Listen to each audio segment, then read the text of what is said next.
satu topik yang paling banyak dibahas di spiritual awakening, dan satu topik ini juga yang gampang banget nyari viewersnya.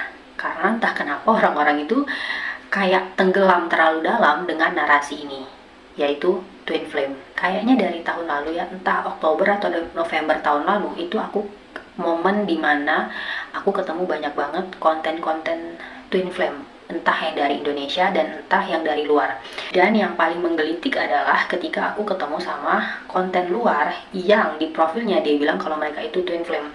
Aku dengan jiwa keponya, aku buka akunnya, aku lihat sampai paling bawah, dan isinya tuh tidak membahas blueprint, tidak membahas siklus luka, trauma dan segala macam. Isinya itu adalah kayak anak SMA yang lagi jatuh cinta, terus living together, kemudian mereka cinta-cintaan, mereka merasa dimengerti, mereka merasa ketemu belahan jiwanya, mereka merasa kayak twin flame itu bisa hidup bersama, twin flame itu bisa diperjuangkan, twin flame itu tidak seperti perkataan orang, twin flame bla bla bla bla bla. Dan aku dengan santainya komen di video itu. Dan kemudian aku ketemu satu video lainnya dari akun yang berbeda. Aku komen di video itu dan kemudian dia membalas. Dan dari dua akun ini, aku melihat mereka itu terkoneksi ke satu akun. Dan kalau aku nggak salah pada saat itu Twin Flame Universe, aku nggak tahu akun itu masih ada atau enggak. Dan ketika aku lihat lagi akun itu, aku lihat sampai ke bawah, aku benar-benar perhatikan entah apa yang dia jadikan patokan dalam perjalanan spiritual awakening ini, tapi dia membuat orang-orang itu kayak tenggelam ke dalam narasi itu, seolah-olah siapapun yang mereka temukan yang membuat mereka jatuh bangun, mereka kehilangan dan segala macam, itu adalah twin flame. Padahal banyak orang di luar sana yang belum masuk jalur spiritual, yang masih cinta-cintaan, itu juga ngalamin hal yang sama, dan itu bukan twin flame.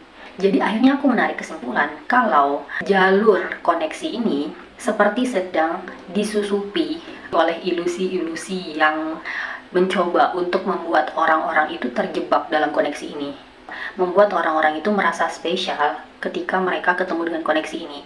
Padahal tidak semua koneksi yang terjadi itu twin flame. Iya, tapi nggak apa-apa, karena memang dalam momen genting di penghujung seperti ini, memang ilusi itu akan masuk ke dalam celah-celah yang bisa membuat orang itu terjebak dan tenggelam. Dan salah satu celahnya adalah celah twin flame atau celah koneksi apapun. Dan pesan ini untuk kamu mungkin saat ini yang merasa apakah dia twin flame aku, apakah dia cinta sejati aku. Mungkin kalian bisa pikirkan lagi ya sebelum kalian benar-benar terlalu dalam dan akhirnya kalian nanti merasa kecewa karena kalian terlalu menguras pikiran, jiwa dan batin kalian hanya untuk orang yang sebenarnya tidak benar-benar punya koneksi twin flame, atau bahkan dia hanya datang sebagai pemantik, bukan untuk tinggal.